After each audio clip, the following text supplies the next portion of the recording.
before you hear what really happened inside that quiet house. It helps to know that this was not a story about ghosts showing up out of nowhere, or about someone slowly losing their mind. It began like most real experiences do, with a fresh start, a peaceful neighborhood, and a woman who believed she had finally found a safe place to live. But within days, her sleep was no longer her own. And every night she was pulled back into the same terrifying dream where unseen hands dragged her toward a dark basement she had barely explored. And with each dream, the faces became clearer, the fear heavier, and the feeling stronger that something in that house was trying to be remembered. Because what she thought were just nightmares slowly turned into clues, and a forgotten photograph would soon connect her home to a secret buried for years. A secret so disturbing that once it surfaced, nothing about the house would ever feel normal again. And by the time the truth finally came out, she would understand that the dreams were never random. They were a warning. When Mira moved into the new house, it felt like the beginning of something calm and simple, the kind of change people talk about when they say they just needed a fresh start. The house was not very big, but it had pale yellow walls, wide windows that let in the evening light, and a quiet street where hardly any cars passed after sunset. She liked that about it, the stillness, the way the air felt settled and undisturbed. And she told everyone that this house felt safe in a way her old apartment never did. The previous owner had sold it quickly, almost too quickly, but she assumed he had money problems or maybe wanted to move closer to family, and she did not think much about it at the time. The first few days were normal and even pleasant, filled with small tasks like arranging furniture, wiping down shelves, and opening boxes that carried pieces of her old life. She worked from home, so most mornings she sat by the front window with her laptop, drinking tea and listening to the soft sounds of birds outside. The basement, though, was something she avoided without knowing why. It was not dirty or broken, it just felt unfinished and forgotten, and it had a faint smell of old wood and metal. There were some tools left behind by the previous owner, a rusted hammer, a toolbox with bent hinges, and a wooden shelf that leaned slightly to one side, and she decided she would clean it properly once she had more time.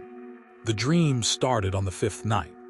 At first, it was only a strange feeling, like she was standing in her own hallway, but everything looked slightly darker and longer than it should be. In the dream, she would hear something heavy dragging across the floor, a slow scraping sound that came from below her feet, and when she looked down, she would see the basement door open by itself.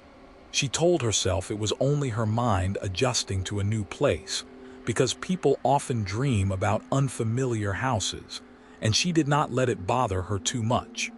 But the dreams did not stay simple. After a week, they became clearer, and she began to see shapes in the darkness below the basement stairs. They were not clear at first, just shadows that moved slowly. But then one night she saw hands, pale and stiff, reaching up from the bottom step. The hands looked like they belonged to people who had been lying still for a long time, their skin gray and their fingers slightly bent, and they began to pull at her ankles. In the dream, she tried to move, but her legs felt heavy and her voice would not come out, and she felt herself being dragged down the stairs one slow step at a time while the scraping sound grew louder. She would wake up at around 3:20 in the morning every time, her heart racing and her night clothes damp with sweat, and for a few seconds she could still feel the cold grip around her legs. She would sit up in bed and stare at the bedroom door, listening carefully, but the house would always be silent except for the soft ticking of the clock in the living room. After the third week, the faces appeared. They were clearer than anything else in the dream, faces of a man, a woman, and a young girl, their eyes open but empty, their skin pale in a way that did not look natural. They did not speak, they only stared at her as they pulled her downward. And there was something in their expressions that did not feel angry but desperate, like they were not trying to hurt her but trying to show her something. When she woke from those dreams, she would feel a strange sadness mixed with fear, and she could not explain why. During the day, she tried to stay normal. She kept working. She smiled at the grocery store cashier, and she even invited a friend over for tea, but she avoided talking about the dreams because they sounded silly even to her own ears. Sometimes she would stand near the basement door in the afternoon and tell herself she should go down there and prove to her mind that there was nothing wrong. Yet each time she placed her hand on the handle, she felt a sudden tightness in her chest and stepped back. One evening, around 11:15, after another dream where the pale hands dragged her all the way to the bottom step, she decided she was tired of being afraid of her own house. She turned on every light in the hallway, opened the basement door, and forced herself to walk down the stairs. The air was cool and still, and the only sounds were her own footsteps and the soft hum of the water heater. She looked around carefully, half expecting to see something unusual, but there was nothing there except the old tools and dusty shelves. She checked behind the water heater, under the stairs, and even tapped on the walls to see if any sounded hollow, but everything seemed normal. After that night, she tried to let it go. She told herself that the basement had simply become a symbol in her mind, maybe representing stress or loneliness, and she focused on cleaning it so it would not look so neglected. One Saturday afternoon, she began sorting through the items left behind by the previous owner, placing rusty nails in one box and broken tools in another, planning to throw most of it away. That was when she found the photograph. It was lying flat at the bottom of a cardboard box, hidden under a pile of old rags, and at first she thought it was just a random family picture someone forgot to take. She picked it up and wiped the dust off with her sleeve, and when she looked closely, her hands started to tremble. The photograph showed a man, a woman, and a young girl standing in front of the very same house, smiling at the camera. The girl had long hair tied with a ribbon, and the woman's eyes were gentle but serious, and the man stood slightly behind them with his hand on the girl's shoulder.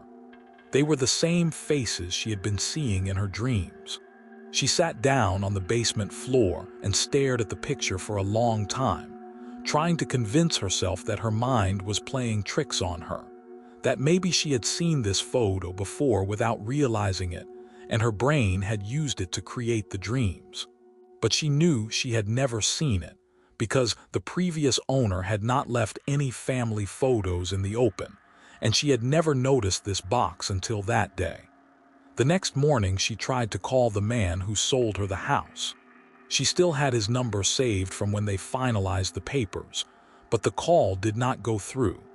She tried again in the afternoon and then in the evening, but each time it rang once and then cut off. She searched his name online and found very little, only an old property listing and a few records showing he had owned the house for about 5 years. By that night, her fear had grown into something heavier, something that felt like responsibility. She kept looking at the photograph and then at the basement stairs, and she could not ignore the feeling that the dreams had been trying to lead her there for a reason. The next day, she went to the local police station and told them everything, from the dreams to the photograph to the failed phone calls. At first, she felt embarrassed, because explaining nightmares to strangers sounded childish, but when the officer looked at the photo, his expression changed. He asked her where she found it, and then he left the room for several minutes. When he returned, he brought another officer with him and placed a file on the table. The family in the photograph had been reported missing 3 years earlier. They had lived in that same house before the man who sold it to her had bought it.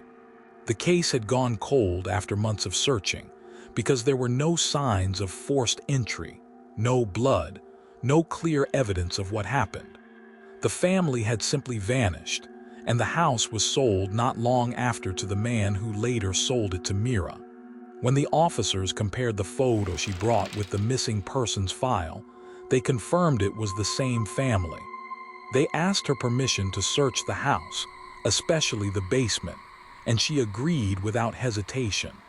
Over the next few days, forensic teams examined the walls, the floor, and the ground around the property. At first it seemed like they would find nothing, just like before, but then they discovered something hidden behind the wooden shelf in the basement, a section of concrete that looked slightly newer than the rest. When they broke it open, they found what had been hidden there for 3 years. The remains of the family were buried beneath the basement floor, carefully sealed and covered, and the evidence pointed directly to the previous owner, the man who had bought the house after the family disappeared and later sold it to Mira. He had known them, according to neighbors, and had been seen visiting often before they went missing. The police arrested him within a week, and during questioning, he eventually confessed, explaining that he had planned everything slowly, gaining their trust before killing them and hiding their bodies beneath the very place where Mira had been dreaming. The case became a news story for a short time, and people called her lucky for discovering the truth, but she never felt lucky. Even after the arrest, even after the basement was repaired and cleaned, the dreams did not stop right away. For several nights, she still saw the pale hands and the empty eyes, but now they no longer dragged her downward. Instead, they stood at the bottom of the stairs, watching her quietly, and there was a calmness in their faces that had not been there before. On the final night, she dreamed of them one last time. They were standing in the basement, but the space looked brighter, almost peaceful, and the young girl stepped forward slightly, not to pull her down but to place something on the step, a small ribbon like the one she wore in the photograph. When Mira woke up at 4:10 in the morning, she felt an unusual stillness in the house. Later that day, while standing at the top of the basement stairs, she noticed something on the 3rd step, a small faded ribbon that had not been there before. She knew she had cleaned every corner of that basement. She knew there had been nothing left after the police finished their work, and yet the ribbon lay there quietly, as if it had always belonged. She never threw it away. She placed it inside a small box and kept it in her bedroom drawer, not out of fear but out of understanding, because deep down, she believed the dreams were never meant to harm her.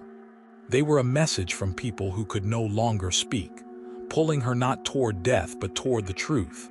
And even now, when the house feels too quiet late at night, she sometimes senses that they are still there, not as something dark and angry, but as a reminder that some walls keep secrets until someone is willing to listen.